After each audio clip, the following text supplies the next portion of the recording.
Welcome back to the Egyptian History Podcast, episode 42, Underworld, in which a new type of tomb appears in the funerary landscape of Egypt, and one of the most notable rulers ever to grace the throne of the two lands begins his reign. This episode is brought to you by Pat, Bruce, and Miguel, who generously donated to the podcast over the holiday period. Thanks, folks. Enjoy.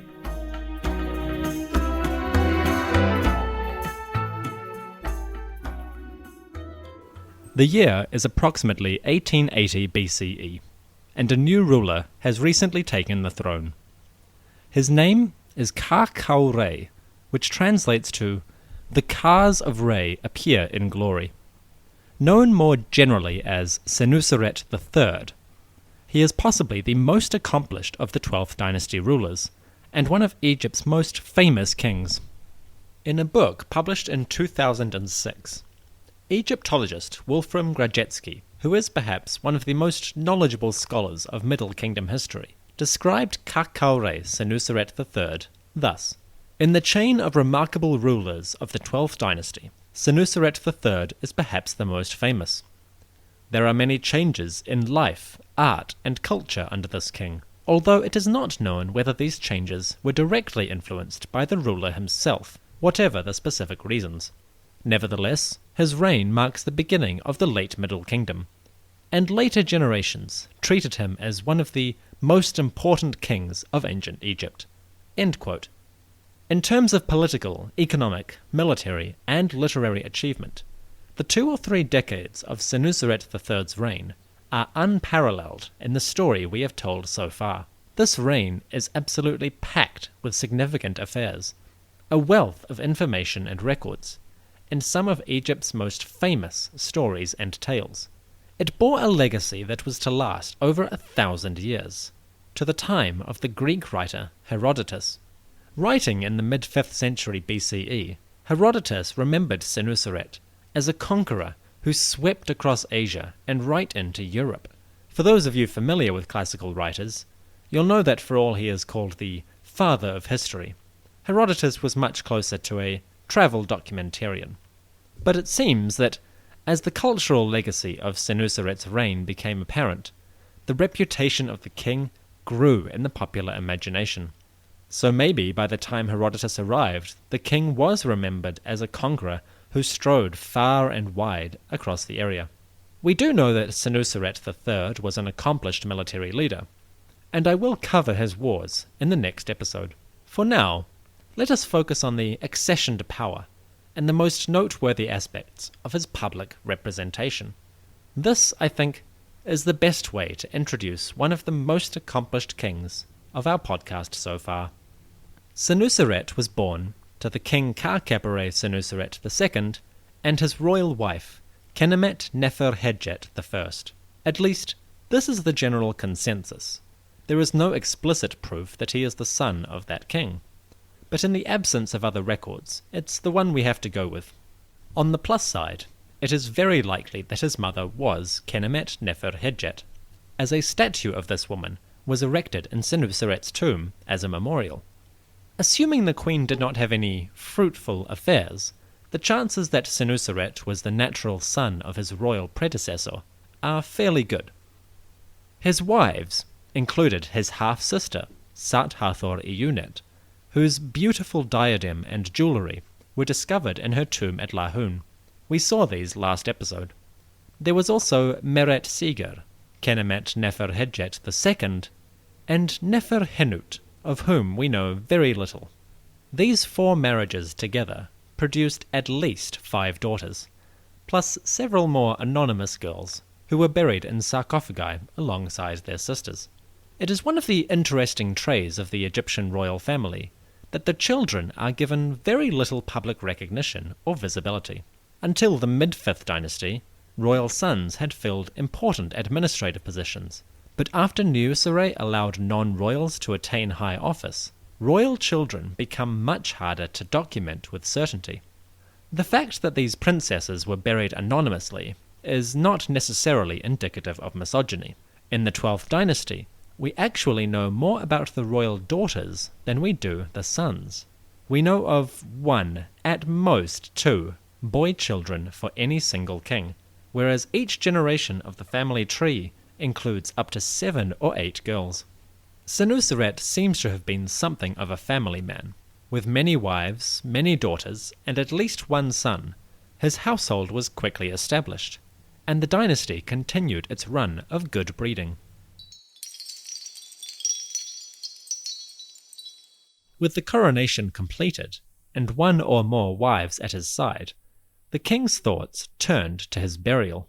He would mimic his predecessors and construct a pyramid, this time at Dashur, near the tomb of Nub-Khaure, Amenemhat II.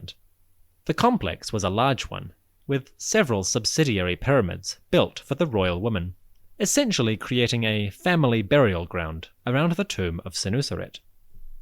Like the tomb of his father, Sen-Useret II, the new king's monument would be a pyramid constructed of mud brick, encased in fine white limestone. Beneath the foundations, an elaborate sarcophagus of red granite was placed in a small burial chamber, which connected to the surface via a shaft laid west of the pyramid itself. So, like his father and grandfather, Sen-Useret III made special effort to separate his pyramid from the entrance to his tomb. Well, I say like his father and grandfather, but Kha-Khaure Sen-Useret III actually went much further than these two kings. You see, many Egyptologists are now convinced that the Dashur pyramid was never actually used for the king's burial. The truth, it seems, is that he established a hidden tomb far to the south at one of Egypt's most ancient and sacred communities, the region of Abydos. An archaeological excavation has been ongoing at Abydos since 1994, led by the University of Pennsylvania Museum and its head researcher, Professor Joseph Wegner. Wegner and his colleagues have been exploring the Middle Kingdom sections of the Abydos Cemetery, and since 2004 have devoted special attention to an enormous tomb secreted at the foot of a mountain known to the ancients as the Mountain of Anubis. Here, across some 800 square meters, is the true burial place of Sen-Useret III. It is the first royal tomb built at Abydos since the 1st and 2nd dynasties, all those years and episodes ago. It is also one of the largest subterranean tombs in all of Egypt, surpassing even the great tombs of the Valley of the Kings for sheer size. The project must have been mammoth and taken a great deal of Kha-Khaure's attention over the years. But why bother when he was already constructing a significant pyramid complex at Dashur? The answer, as you may have guessed, lies in the religious cult that by this point was dominating royal funerary practices, the cult of Osiris. Kha-Khaure's father had taken the significant step of arranging for a burial chamber in his pyramid to be surrounded by a corridor that went around each side of the burial chamber and made it into a sort of artificial island underneath the pyramid. The shape of this design bore great significance for the regeneration of the king in his eternal form as Osiris, and the tomb of Sen-Useret II marked, until that point, the culmination of such ideas. Sen-Useret III took it a step further, and actually relocated his burial to the home of Osiris's cult. He then expanded the faux island built for his father, and made what could be a full-fledged reconstruction of the underworld. This was an early precursor to a pattern of tomb building that would become commonplace during the New Kingdom, but one that Professor Wegner is confident in proposing. For one thing, there is the tomb's depth. It goes a full 40 meters underneath the desert surface, making it the deepest tomb constructed in the Middle Kingdom. On a symbolic level, this represents the journey down into the deepest underworld. Then there is its internal architecture. The first section of the tomb is walled in white limestone, which Wegner holds to be a symbolic representation of the burial of Osiris. Osiris is always depicted wrapped in a pristine white burial shroud of the finest linen, so you can sort of see how white limestone might mimic this. The second section of the tomb is dressed in red quartzite, which would have had to come a considerable distance from quarries in southern Egypt, near Elephantine. Why bring that all this way? Well, it's very pretty, but the coloration may relate to solar mythology. This idea is strengthened by the fact that the second section of the tomb lies directly beneath the peak of a huge rock outcropping that forms, you guessed it, a natural pyramid. Yes, the tomb of Ka-Kaure at Abydos lies directly beneath a peak that forms a pyramid shape. When viewed from the Nile, the outcropping stands tall and proud, essentially giving the king his monument without the need for massive construction. It is an amazing project, which would not be replicated until the early 18th dynasty, when subterranean hidden tombs became the norm. To put a final touch of intrigue into the tomb's construction, Professor Wegner and his team realized that the walls and buildings above the tomb on the desert surface were not intended to be part of the superstructure. In other words, when the ancients completed their work and the king was buried within, the walls were dismantled and the tomb was covered over with sand. So when the tomb was completed, it was intentionally buried, and all trace of its location removed from the surface. This makes it the most intentionally secretive tomb of the 12th dynasty.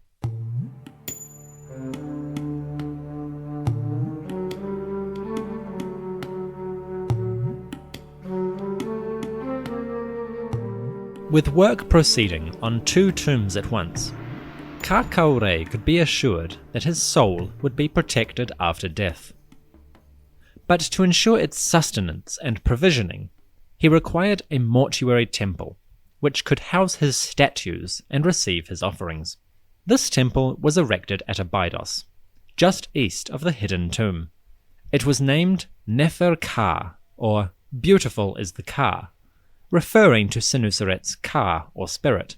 In this temple, priests would worship statues of Ka-Kaure, their offerings provided by a special royal decree, which allowed for them to provide food, beer, and linen at government cost. Such goods would be offered to the king's statues, symbolically consumed by his soul, and then dispersed among the temple employees according to their rank. These goods were provided locally, and in great quantities. A workshop next to the temple, called a shena, was responsible for the production of bread, beer, the collection of vegetables, poultry, beef, fruit, milk, sweets, incense, oils, and even wine. It seems that no expense was spared. The king would ensure his statues were well provided for. And what beautiful statues they were. The reign of Ka-Kaure Sen-Useret III is a very significant time for Egyptian art. Statues were erected up and down the country, many of them life-size, and some reaching colossal proportions. The statues depict Sen-Useret with the taut stomach, broad shoulders, and muscular pectorals of the ideal male physique. In this way, his body remained ageless, a picture of perfection for all eternity. But the face is a different story. In a rather innovative move, the statues of Sen-Useret III display none of the traditionally serene, idealized features. Instead, his features are boldly individualistic, with deep-set eyes and a severe, downward-curving mouth. One might call him dour or morose. Certainly he shows none of the usual passivity or self-satisfaction of earlier statues. His is the face of a pensive, thoughtful ruler. He has age lines to either side of his nose and mouth, and a strong, prominent chin. Large ears and high eyebrows give him quite a distinct look. And the face of Sen-Useret III is regarded as one of the most instantly recognizable in Egyptian art, after some rather infamous people we will meet in due course. It's a shame that no texts survive to describe the public image of the king. which might give us a clue to understanding what Sen-Useret was trying to achieve with this new realism. He appears careworn, even exhausted, and some scholars think this imagery may reflect a new kind of power, built around the idea of service and benevolence. This is quite possible, and it would fit with some of the literary tropes that we will encounter in the next episodes. But other scholars suggest that this is the face of a severe, even ruthless king. This is equally possible, given the king's military reputation, and his willingness to push the country's resources towards building no less than 2 grandiose monuments for his own burial. Perhaps the best we can say from such imagery is that Sen-Useret III was complicated. Certainly, as we will see next episode, this is by no means a bad thing.